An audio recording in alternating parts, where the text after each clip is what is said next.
Hello दोस्तों, welcome to my blog.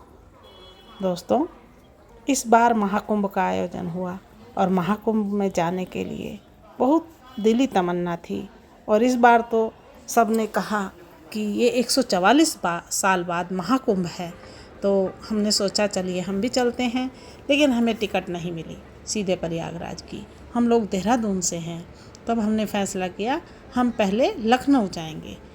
और लखनऊ की टिकट हमें आराम से मिल गई और वहाँ से प्रयागराज के लिए हमने ट्रेन पकड़ी। तो ट्रेन हमारी फाफा मऊ के लिए मिली, क्योंकि संगम फाफा मऊ की तरफ पड़ता है। प्रयागराज और फाफा मऊ के बीच में पड़ता है। तो हमने फाफा मऊ के लिए ट्रेन पकड़ी और हम निकल पड़े। और हम प्रयागराज सुबह पहुँचे और फाफा मऊ में जाके हमने स्टे किया। और फिर सुबह सुबह 3 बजे हम लोग निकल पड़े कुंभ के लिए, संगम में स्नान के लिए। हमने सुबह सुबह कहीं चौराहे पे चाय पी। देखिए, ये शिव कचौड़ी टी स्टॉल है, इसमें हमने चाय पी। उस समय बहुत ही कम लोग उठे हुए थे। हमने रेंट में बाइक ली और हम निकल पड़े। और इस प्रकार हमारा प्रयागराज जाना हुआ। प्रयागराज में जब हम पहुँचे तो रास्ते में दोस्तों हमें बहुत लोग जाते हुए दिखाई दिए। कोई कार से, कोई बस से, और कई लोग तो पैदल भी चले जा रहे थे। सुबह और शाम का या रात का जाने आने वालों पर कोई फ़र्क नहीं पड़ा हुआ था। जिसको चलना था वो बस चले ही जा रहा था।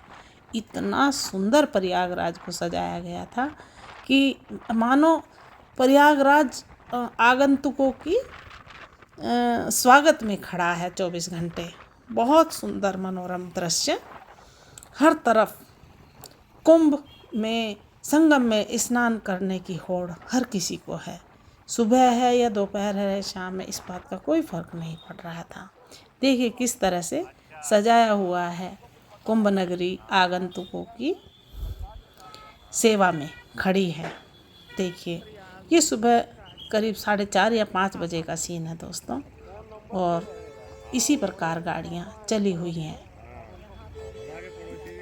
पूरे देश से यहाँ पे लोग आ रहे थे कुंभ में स्नान करके। हर किसी की यही इच्छा कि हम संगम तट पर पहुँचें और स्नान करें। और वहाँ जाके थकावट नहीं लग रही थी, लग रहा था चलते रहें और नए नए नवीन दृश्य देखते रहें। कितना सुंदर प्रयागराज को सजाया गया था, आप देख सकते हैं। देश के कोने कोने से लोग यहाँ आ रहे थे। और फिर हमें कुंभ नगरी बसी हुई दिखाई दी। ओहो, क्या मनोरम दृश्य! मैं अभिभूत हो गई। कितना सुंदर! और बच्चे बूढ़े सब, जिनसे जिस तरह से जाया जा रहा है, वो संगम में स्नान के लिए पहुँच रहा था। पैदल चले जा रहे हैं, चले ही जा रहे थे लोग। और इसको देखकर आहा, लगा क्या मेरे देश की शान है। ये देखिए, किसी को इस बात से मतलब नहीं है कि मैं गाड़ी से ही चलूं, बस कुंभ तक पहुंचना है। कुंभ तक जाने का कुछ भी जरिया मिल जाए, कुछ नहीं मिले तो पैदल ही चलेंगे, लेकिन कुंभ में स्नान करना है। संगम तट पर पहुंचने की होड़।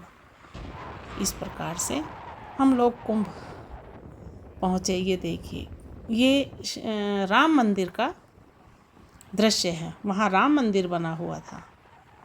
कुंभ में राम मंदिर की प्रतिकृति। और मन हो रहा था कितनी जल्दी हम कुंभ के मेले में पहुँचे और वहाँ के दृश्य देखें। बच्चे बूढ़े सब चले ही जा रहे। सुबह सुबह का समय और कुंभ में जाने के लिए सब आतुर हो रहे थे। वहाँ जाके इतना सुंदर दृश्य, मानो 2 दिन तक की हमारी थकावट दूर हो गई जब हमने छोटे बड़े बच्चे सबको पैदल चलते हुए देखा। तो ये देखो कितनी सुंदर कुंभ नगरी बसी हुई दिखाई दे रही है। बहुत दूर में फैलाव था कुंभ नगरी का। और सचमुच इसी तरह से यही दृश्य देखने के लिए आँखें हमारी जैसे तरस रही थी कि हम कब कुंभ के दर्शन करें। यहाँ के कुंभ नगरी के दर्शन करके ही हम धन्य हो गए दोस्तों। देखिए हम पहुँच गए हैं कुंभ नगरी और हमारी भी इच्छा है हम भी संगम में स्नान करें और अपने जन्मों जन्मों के मन की इच्छा को पूरी करें। ये देखिए यहाँ किस प्रकार से बच्चे बूढ़े और अपना बिस्तर साथ में है, खाना हाथ में है, और लेकिन संगम में स्नान करना ज़रूरी है। देखिए किस प्रकार से सभी चले जा रहे हैं। यह दृश्य देखकर विविधता का बोध होता है कि मेरा देश कितना विविधताओं से भरा है और किस प्रकार धर्म के प्रति आस्था है इन लोगों की। देखिए ना ही कोई उम्र का बंधन इनको रोक रहा है और ना ही इनके चेहरे पे आपको किसी भी तरह की मायूसी या थकावट दिखाई देगी। सब हंसते हुए और खुशी से पैदल चल रहे हैं, अपने सिर पे वजन, अपना बिस्तर अपने सिर पे रख के। और व्यवस्था वहाँ इतनी चुस्त दुरुस्त कि क्या कह सकते हैं। वहाँ पे इतनी भीड़ थी दोस्तों कि अगर किसी को रूम नहीं मिल रहा तो वो ज़मीन पे ही लेट गया। देखिए इस तरह से रात बिताई वहाँ लोगों ने और सुबह होने के सब इंतज़ार में। और जब तक सुबह हुई हम संगम द्वार तक पहुँच गए थे। संगम में हमने दोनों ने थोड़ा फ़ोटो खिंचाई, फ़ोटो सेशन किया और फिर तब हमने स्नान किया। ये है संगम द्वार। यहाँ आके विविधता और संपूर्णता, अपने देश की संपन्नता का एहसास हुआ। कितना संपन्न है मेरा देश, जिसके पास इतनी धरोहरें हैं। देखिए कितना विशाल कुंभ का प्रांगण और उसमें व्यवस्थाएं, सोच भी नहीं सकती थी मैं कि ऐसा कुंभ होगा, कुंभ का मेला ऐसा होगा। वहाँ जाके एहसास हुआ कि क्या होता है कुंभ, क्यों कहते हैं कुंभ के मेले में खो गए होंगे। देखिए हमने स्नान किया और स्नान के बाद वहाँ सभी देखिए नहाने की होड़ है सब में। बस संगम घाट पे डुबकी लगाओ और चलो, आते लोग जाते लोग। बस किसी को भी कुछ नहीं चाहिए था वहाँ से, सिर्फ स्नान करना है और घर चले जाना है। हर किसी की तमन्ना संगम तट पर स्नान की। हमने संगम तट पर स्नान किया, टीका लगाया और फिर वहाँ आसपास देखते हुए घूमते हुए हम तब बाहर निकले। और बाहर निकल के देखा एक, ये देखिए ये अपने पूरे परिवार के बिस्तर सिर पे लेके घूम रहे हैं। देखिए बाबा जी किस प्रकार से कुंभ को संपूर्ण किया मेरे भारत की जनता ने। हमने स्नान किया, टीका लगाया, फ़ोटो खिंचाई और फिर अब इन यादों को आत्मसात किया कि हमने भी महाकुंभ में स्नान किया। यहाँ आना ही बहुत बड़ी अनुभूति थी और ये पल, इस पल के लिए हम कुंभ में पहुँचे थे कि ऐसी भीड़ भाड़ हो, मेरे देश का इतना बड़ा आयोजन हो और हम भी उसमें शामिल हों। हम धन्य हो गए, कृतकृत्य हो गए। ये पल मैं कभी नहीं भूल सकती दोस्तों। और ऐसा कुंभ का एहसास मैंने दिल में संजोया कि अभिभूत हो गई मैं। मेरे पास शब्द नहीं है इस कुंभ के आयोजन के बारे में बोलने के लिए। कितना सुंदर दृश्य देखिए, लोग चले आ रहे हैं। जैसे जैसे दिन बढ़ता जा रहा है भीड़ बढ़ती जा रही है। लोग आते लोग जाते लोग चले आ रहे हैं, चले आ रहे हैं। और इसी प्रकार यहाँ पर सुबह सुबह के नाश्ते के लिए हमें चने और सब वेजिटेबल्स मिला के हल्का फुल्का नाश्ता मिला और एकदम शुद्धता से बना हुआ, शुद्ध और शाकाहारी हमने ये नाश्ता किया। फिर थोड़ी दूरी पर ही एक भुट्टे वाला था, स्वीट कॉर्न जिनको बोलते हैं।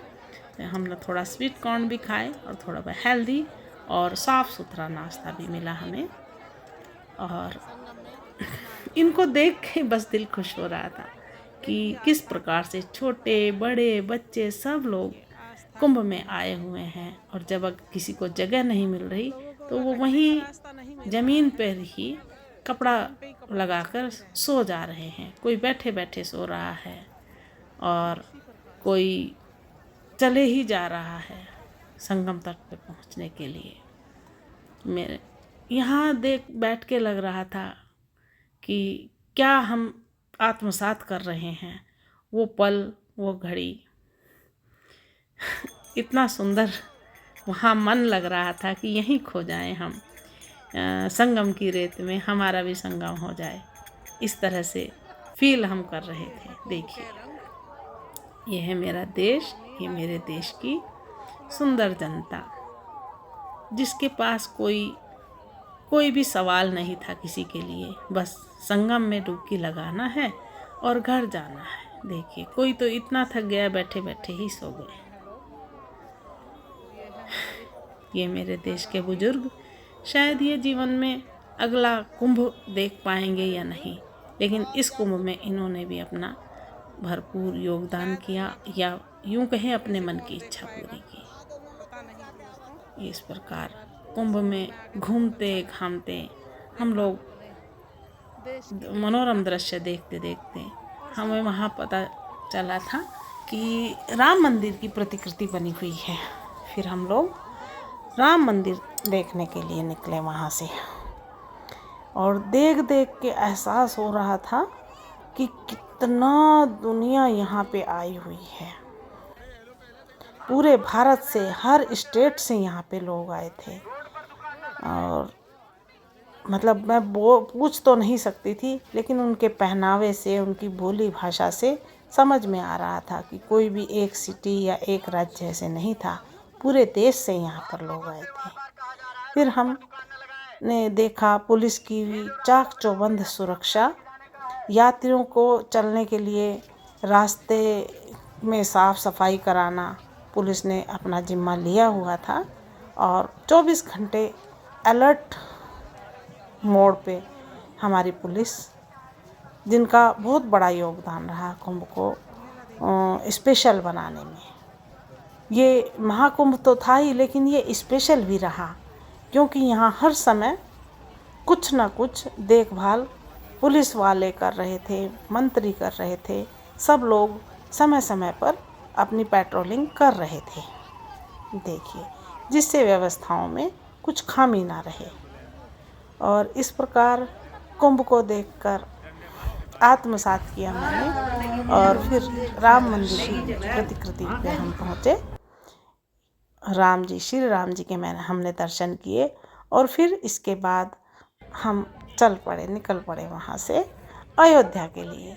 अगले ब्लॉग में आपको अयोध्या जी के, श्री राम जी के, सरयू जी के दर्शन कराऊंगी। इन्हीं शब्दों के साथ मैं अपना ये ब्लॉग को विराम देती हूँ। आपको मेरा ब्लॉग कैसा लगा कमेंट करके ज़रूर बताइएगा। जय श्री राम, राधे राधे।